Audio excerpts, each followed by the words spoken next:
Ismail बकाई news conference कर रहे हैं. اگر دین ندارید لااقل آزاده باشید و این نبود آزادگی رو ما در رفتارهای آمریکا و رژیم صهیونیستی در این یک سال اخیر به عینه دیدیم. در ایام سالگرد تجاوز رژیم صهیونیستی و آمریکا هستیم به کشورمون. Behaviors in America and the Zionist regimes in the past year, we've seen this. And on the anniversary of the U.S.-Israeli invasion against Iran, it happened this time last year, so allow us to commemorate all the martyrs. And we should not forget that in the course of 12 days, the Zionist regime and America committed so many heinous crimes against the Iranian nation. They invaded Iran's peaceful nuclear installations, and unfortunately, the international community, and specifically the Board of Governors of the International Atomic Energy Agency, were put to test, and they failed to carry out their responsibilities regarding the illegal move by the Zionist regime in America once they attacked the Iranian peaceful nuclear facilities. And we also have not forgotten that during that war, a large number of senior commanders and respected citizens were lost, many of them.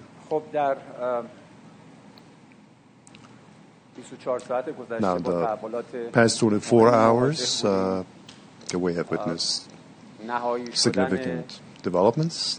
The finalization of an MOU between Iran and America aimed at putting an end to the U.S.-Israeli imposed war against Iran on all fronts, including Lebanon.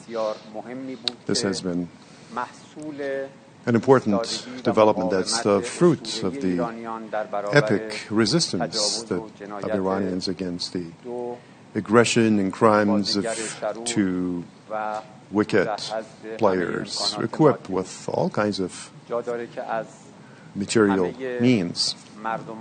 So let me take the opportunity to appreciate all the Iranian people from all walks of life. In the past 110 days, they have been acting, they have been serving as a backup for the defenders of the nation, both militarily and on the diplomatic front. Also, we salute the lofty soul of our martyred leader and other dignitaries who lost their lives during the U.S.-Israeli aggression. And we once again renew our allegiance with our martyrs that will go on the path that laid forward, will spare no effort. I'm not at your service to field your questions. Hi, Rabi.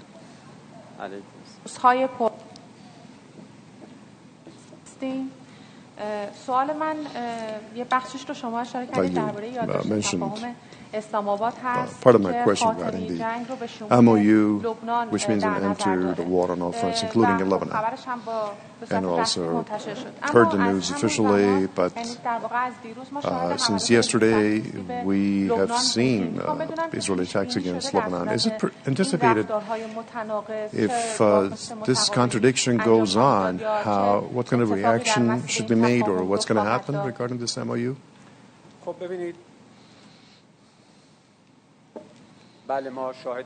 Well, yes, simultaneously with the ratcheting up of efforts in order to come to an understanding, the Zionist regime repeated its crimes in Lebanon's Dahiyat area and in a terrorist operation against the residential area. It killed a number of Lebanese citizens. So I would like to offer my congratulations and condolences to the noble family of the senior commander of Lebanon's Hezbollah. and his family members and next of kin and all those who lost their lives in this terrorist operation. Also, my condolences to the Lebanese people for this heinous crime. Now, whatever happens on the basis of an accurate assessment and evaluation of macro interests of Iran, that's what the basis for decision-making is. So I guess later on, different aspects will be out there clarified as to what the Zionist regime did. I mean, the terrorist action yesterday, it turned into an opportunity for providing maximum interests of the Iranian people, those of the Lebanese, and also the resistance front. I think that the future generation will see that the Islamic Republic of Iran and its friends did not allow this treacherous Zionist scheme would actually overshadow our concentration on interests of Iran and Lebanon. As a matter of fact, this crime brought further cohesion and solidarity and strength to the resistance front in the face of the Zionist regime. I should also mention the fact that Lebanon and the end of the war in Lebanon is part and parcel of the MOU on terminating the war. We have shown in the past that we are determined to that end, that an end to the war and a truce in Lebanon, that's part of the ceasefire agreement we have had recently, and we showed in practice how serious we are. So in future too, we will be carefully watching all the developments, and any time necessary, we'll be using all we have in our power, all the levers and tools to make sure that the other sides will be making good on their commitments. Al-Alam, go ahead. سلام علیکم وقت بخیر. سوال من ادامه سوال Now, continuation of my colleague's question. In the Iran-U.S. MOU, is there this expression, pull out of the Zionist troops from Lebanon, or an end to the war in Lebanon? Well, maybe it's interesting for you to know that in this memorandum of understanding, 3 times the word Lebanon has been used, an end to all the friends, including Lebanon, respecting sovereignty and territorial integrity of Lebanon. I believe that this is crystal clear. It means that any kind of understanding should cover what kind of points? It's respecting for territorial integrity and sovereignty of Lebanon. So it's quite evident so what this commitment should be like. Isna? سلام آقای بقایی وقتتون بخیر. آقای بقایی من دو تا سوال دارم در ارتباط با Let me ask about the way, actually, how the negotiations are going to be held between Iran and America. AFP says that before the Geneva ceremony in which the MOU will be signed by Iran and the U.S., there are going to be some initial negotiations in Doha. I want to see if you approve of this, and if you could explain what mechanism for signature in Geneva will be like. I mean, from Iran, who will be taking part, and how will that happen? Now, as for the details, we'll inform you soon. But before the Geneva, if there would be some visits to regional states, yes, that's on the agenda. As soon as it's finalized, I'll inform you. Yes, we do plan to have a visit to a number of regional and neighboring countries before that. Now, as for the signature and how that's going to happen, today or tomorrow, soon we'll make arrangements and let you know. Farouk, go ahead. سلام وقت شما بخیر. شما اخیراً Well, recently you had a trip to Hamadan in Iran to take part in a commemoration ceremony of Martyr Shadmani. There you were supposed to have a lecture, and then we heard things happened, and specifically it was said that in one of the gatherings you were even attacked, or once they didn't let you give a lecture. If you could explain a bit about what happened in Hamadan. Now, if I want to tell you how I feel about it, I should say that it doesn't matter at all if my heart is broken. This is using some poems to express his feelings. That it wasn't really a big deal. Well, firstly, I need to appreciate the hospitality and kindness that I received by the great people of Hamadan. It was a great experience for me. On an invitation by a respected family of Martyr Shadmani, I was there in a ceremony marking his martyrdom that happened last year during the U.S.-Israeli aggression. I used that opportunity to meet with great people of the city of Hamadan. I had meetings with a number of university lecturers of Abu Ali University, and also scholars, religious scholars of Hamadan. And at night, there was a conference, commemoration conference. I was there. I had a brief lecture too. So the points that you mentioned, they've kind of overplayed it.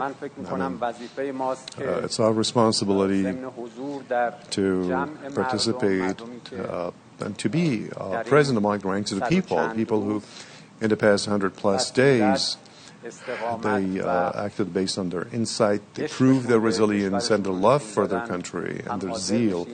So we need to be there. We've got to go to the people, see them, and that's something that's necessary. Anybody who has any government position, that's necessary. So I was very honored to be able to take part in that event.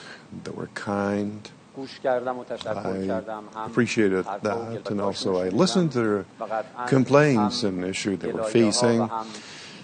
Well, definitely, both their compliments and complaints are of the essence to us. They help us carry out our responsibilities better. Khanim Millat, go ahead.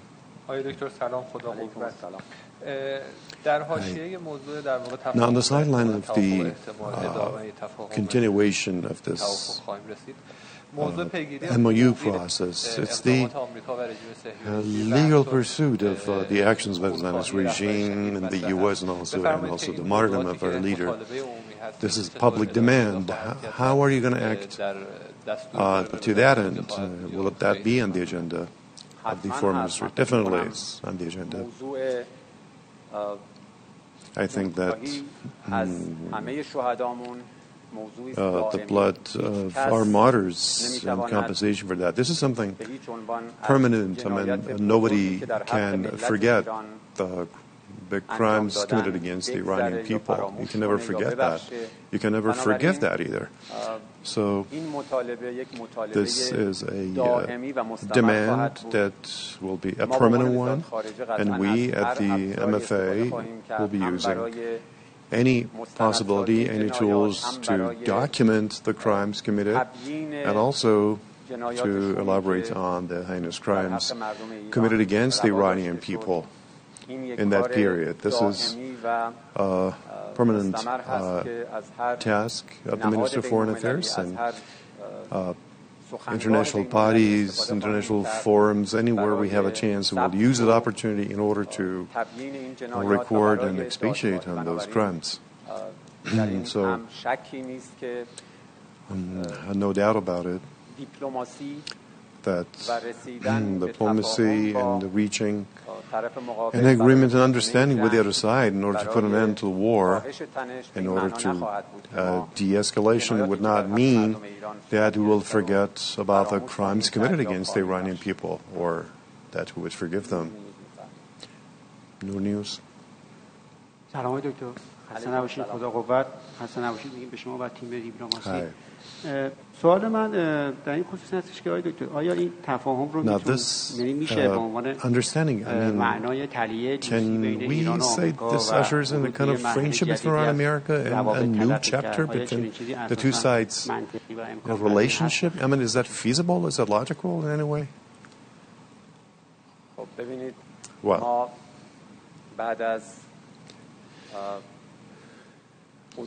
after a lapse of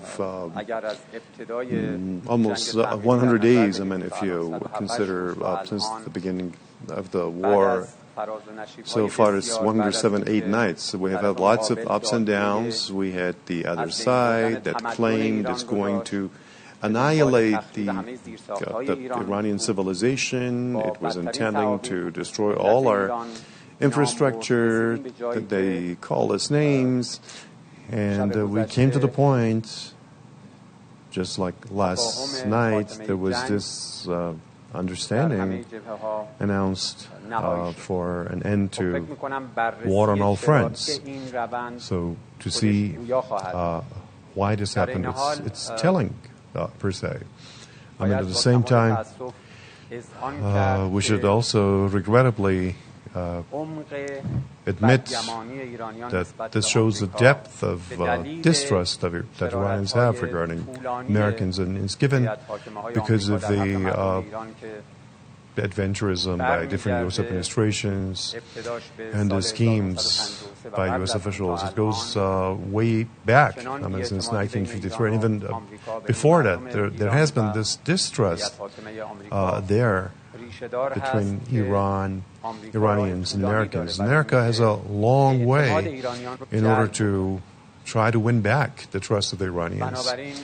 Therefore, this is merely one single step toward de-escalation and with an aim of ending a war that both harmed our region, it caused great damage,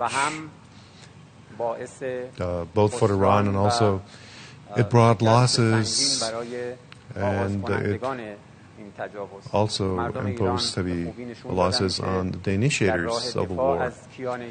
Iranian people showed very well that in order to safeguard and protect their country, territorial integrity and sovereignty, they would spare no effort. Therefore, we need to wait and see in what direction we'll move in the future.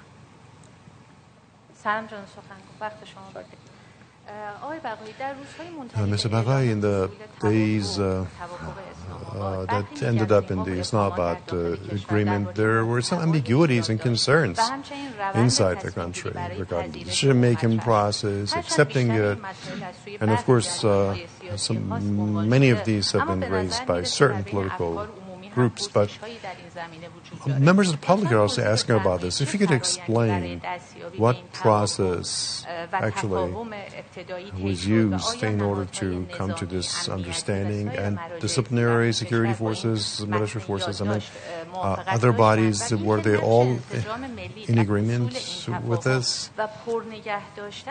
And also the popular participation, how would you assess it in order to continue with the process and go to the second phase?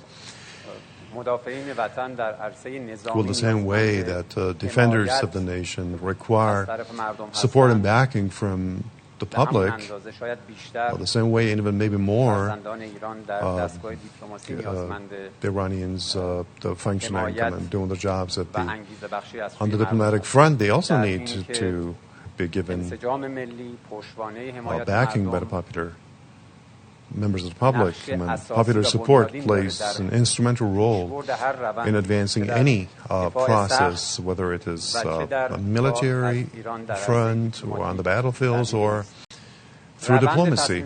So the process of decision-making is pretty clear. I mean, there are bodies and organizations that play their own role in foreign policy decisions. The role of the Supreme National Security Council is also quite clear when it comes to decisions. There's an outstanding role.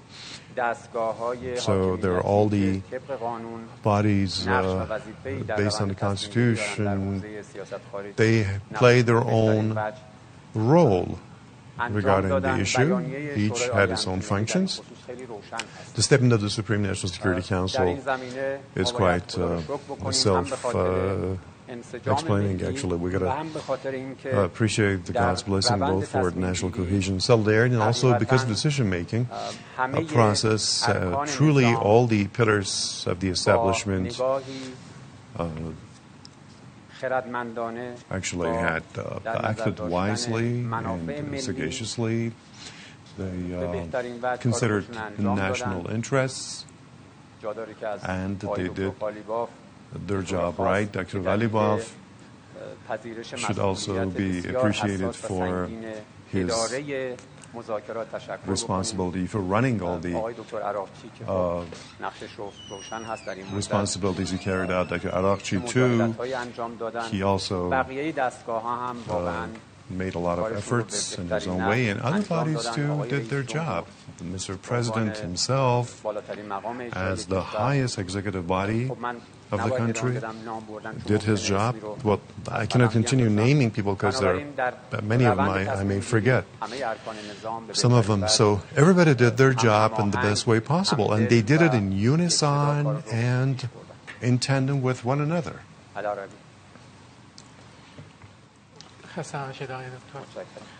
Al-Arabiya, if I can tell you,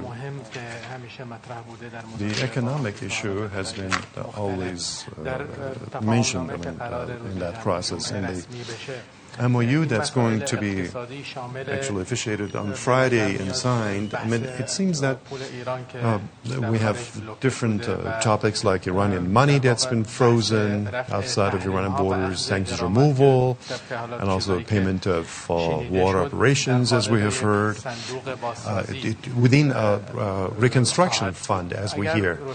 So this is how the compensation will be paid. If you could tell us, when it comes to the MOU, what kind of economic-related issues have been mentioned, and what will Iran gain out of this? Not the unfreezing of Iran's restricted or frozen assets, along with the reconstruction. There are two important issues in terms of economy. The American side will commit itself to acting in both directions. I mean, the accessibility of, let's say, the frozen funds is actually within Iran's rights. I mean, the American side is not going to pay Iran any money. And this is important, and necessary measures have been well thought of, and also now reconstruction is important to us. So the asking for compensation is actually one of the rights of the Iranian people, because this has been an illegitimate war during which lots of crimes have been committed. So all of these are what we'll be demanding, and we will continue to demand. And in this memorandum of understanding, they have been cited. I mean, another point is the issue of sanctions, which has been a staple of our agenda in any negotiations with the U.S. delegation recently. And on that basis, the U.S. side will be responsible in order to lift all the sanctions, be it secondary or main sanctions, the UN Security Council sanctions, the relevant resolutions of the IAEA Board of Governors, all this along with the nuclear issue. These are the topics and issues that we're going to discuss the day after signing of the MOU. And within 60 days, we'll be trying to come to an agreement with that. This is the main basis of the economic aspects of this MOU. Now, add to that issues related to, let's say, suspensions, like bans on Iranian oil derivatives, petrochemical products. As soon as the MOU is signed, well, that's slated to happen on Friday, this should also get underway. So Iran should be able, without any obstacle and hindrance, to be able to sell its oil, petrochemical products, and oil derivatives. Yes, Tasneem, go ahead.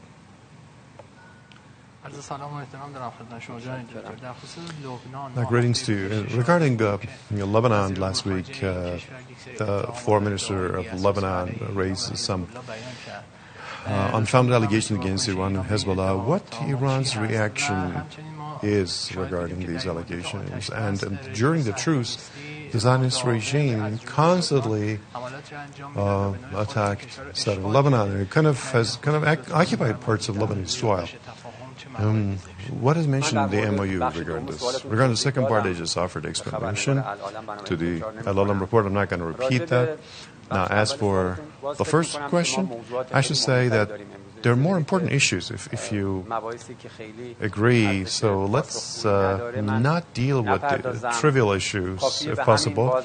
I would just like to suffice to say that Lebanon's national sovereignty, territorial integrity, Lebanese security, and dignity, they are so important for Iran that Iran has shown in practice it's prepared to how far to go to see Lebanon is not hurt. Like I said, in the context of the MOU, we have mentioned Lebanon thrice, and the stress has been laid on sovereignty, territorial integrity, and security of Lebanon. This is quite telling for itself. This shows the way Iran considers, the way Iran feels regarding this important country. Top-notch.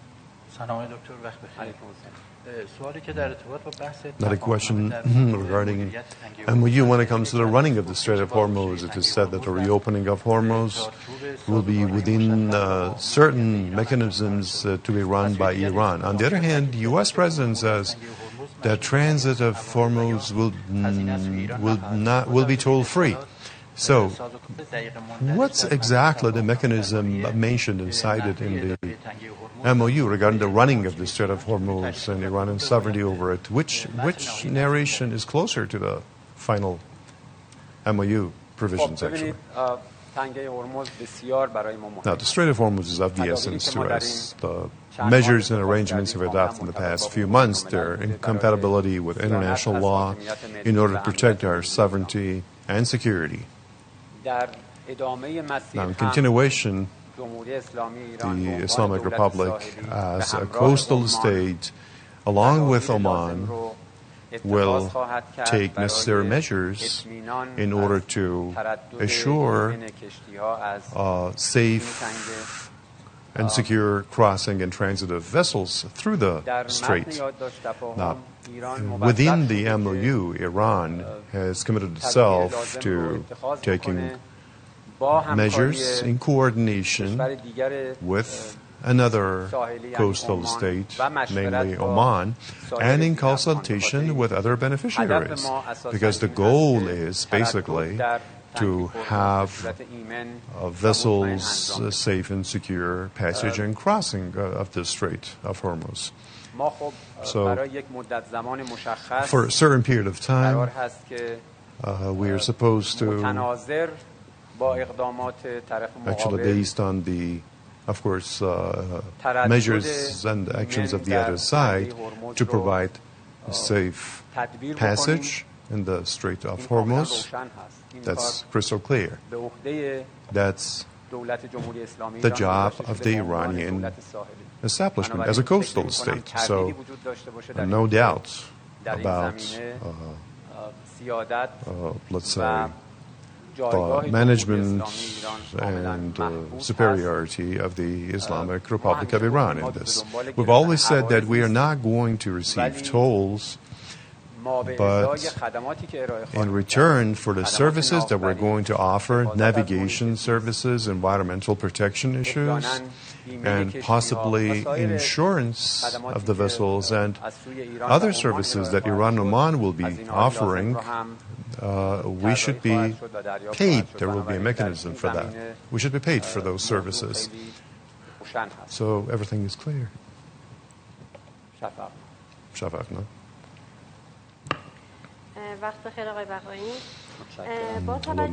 Given the deepening of differences between Netanyahu and the U.S. President, do you believe that it will be impacting this MOU? Well,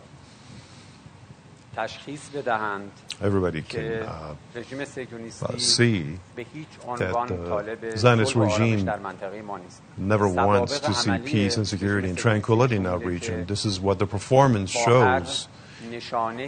They're against any signal or any development that could kind of bring some peace and calm to our region. They've always been opposed to this, and they have shown this time and time again. So what matters to us is U.S. commitment to the promises and provisions in this MOU. The people in the region will never accept the Zionist regime to take an action without coordinating with the U.S. before or after what it does. So America is duty-bound. America is supposed to, and is responsible on the basis of the commitments Iran is going to comply with, the U.S. is going to comply with them, and any kind of violation by other players or U.S. allies in the region, again, the responsibility for those actions, Americans will be responsible for their actions too. Russia Today.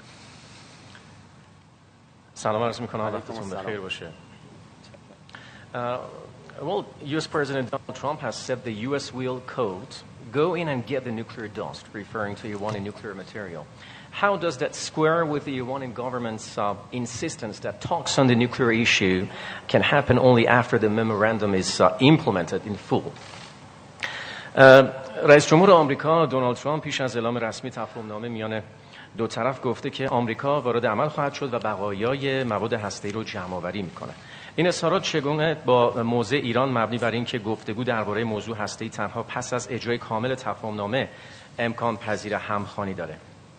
آیا در جریان مذاکرات قبل از تفاهم‌نامه درباره انتقال مواد هسته‌ای به خارج از کشور یا رقیق‌سازی اون در داخل کشور گفتگوهای صورت گرفته که باعث شده رئیس جمهور آمریکا همچین حرفی رو مطرح بکنه؟ متشکرم. Well, I believe they tried to do it once and they saw what happened. So if they're wise, they will not repeat that. That's the first point. Now, secondly, in the text of the MOU, like I already mentioned, regarding the details of the nuclear program, nothing has been mentioned. I mean, generally speaking, we have come to an understanding that within a 60-day period following the signing of the understanding, we would be discussing solely the sanctions removal and Iran's nuclear program. That's when the talks are going to happen. So the nuclear program and nuclear issue is quite clear what aspects would be mentioned. The issue of enrichment, our rights are quite clear there as a member of the Nuclear Non-Proliferation Treaty. And also we have the other issue that's uranium, highly enriched uranium stockpiles. Again, things are clear what's going to happen. As for these two issues, discussions are going to be made within that 60-day time period. Now, regarding details, we have not had any discussions. Iran's standpoints have been clear regarding both issues, but we have to wait and see in the 60 days of the negotiations how things would be moving forward. CBC, go ahead. Thanks very much. If I could ask for an answer in English, I would be grateful. In light of my colleagues' questions about Lebanon, I wonder, could you tell us what new guarantees the United States has given to Iran that would lead it to believe that it will be able to regulate Israel's behavior in a way that it hasn't before, in a way that would induce Iran to actually put its faith in this accord? If I may, one more, I wonder what message it sends to the watching world to see different political factions in Iran denouncing the negotiators of this deal. And given that strand in Iranian society, why should the United States believe that you will be able to sell this deal to the Iranian people? Thank you. خب ترجمه نمی‌کنید. خب ببینید سوال خبرنگار CBC کانادا اول این بود که چه تضمین‌هایی از طرف آمریکا به ایران داده شد در رابطه با تعهد رژیم صهیونیستی به خودداری از حمله به لبنان یا توقف آتش در لبنان to avoid که attacking موجب این شد Lebanon. که این تفاهم شکل بگیره. این سوال اولشون بود. سوال دومشون راجع به این که با توجه به گلایه‌هایی که در رابطه با مذاکرات وجود داره، در رابطه با مخالفت‌هایی که در سطح افکار عمومی that could be seen among members of the public regarding the issue. The question is how America can make sure that the Iranian establishment will be able to implement this understanding. سوال اولتون این هست که خب ما به as for the first question, we have no trust in the Zionist regime, nor do we trust in the U.S. ثابت شده است که آمریکا و رژیم صهیونیستی در اجرای تعهداتشون هیچ وقت صداقت نداشته. They have never been sincere in implementing their commitments. ما ابزارهای خودمون At the same time, we have our own levers and آمریکا tools. باید تعهداتش رو انجام US بده، تعهداتی که is obliged to perform and act upon its commitments as per this MOU, and it should make sure that the Zionist regime too would actually comply with commitments that has to do with a halt to war in Lebanon. Now, if these are not done, they will see some reciprocity on the part of Iran. These are two-sided commitments. I mean, you cannot expect the Islamic Republic to implement its commitments, but the other side would refrain from implementing their part of the deal. So as for domestic issues, you have seen that, but we have different voices in our society. This is a dynamic civil society that's quite intelligent and smart in Iran, that's watchful. This is one of the great achievements of the Islamic establishment and Islamic revolution. Our media critique different issues, are members of our public. They are actually the ones in possession of the country and the revolution. Definitely, they're watching the performance of the statesmen. So what counts is that our people are a nation, a historical nation, and they have shown their solidarity, and that they have their trust in the decision makers. They are confident that decision-making process within the Islamic Republic is on the basis of considering national rights and contingencies. And all the aspects of the issue are actually meticulously being considered within the process. So we have our trust in our people, and reciprocally, we also know that our people, when they are convinced that the best decisions are being made in order to cater for their national interests by their officials, definitely they will be supporting us in continuation of the way. I believe that it's the U.S. side that needs to be concerned, and it's because it's shown several times that the decision-making body in the U.S. is highly impacted by extremist and warmongering group and the Zionist lobby. Therefore, there's also some impacted by, influenced by some think tanks that they are used to in the past decades to simply embark on warmongering and taking advantage of coercive measures and levers in order to advance their schemes. Mizan News Agency. سوالی که داشتم درباره Spokesman, I want to ask you about the implementation of the understanding. We're about to sign it, so the legal aspect is important actually. What guarantees there should be, or basically if it will be it's going to be endorsed by the Security Council. You mean our own national? No, I mean the United Nations Security Council. Okay. Now, this MOU, everything is clear about it, like I mentioned just last night. It was finalized. And this final understanding, like I said, within that time period of 60 days, maybe less, more or less, if we come to an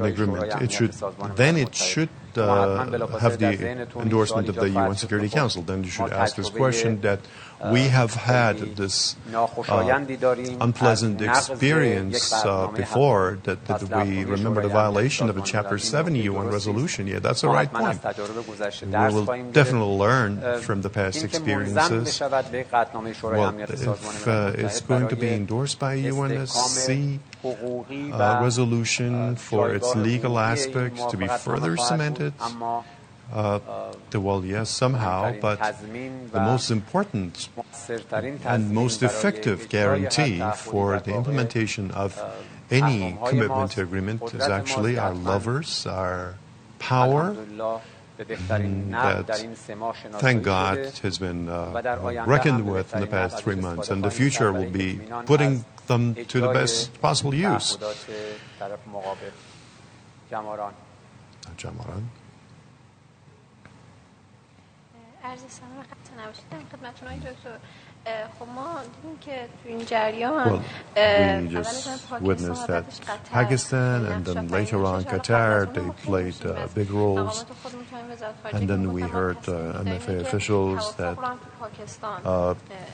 the agreement could be signed in Pakistan. I mean, how come the venue shifted to Geneva, somewhere in Europe?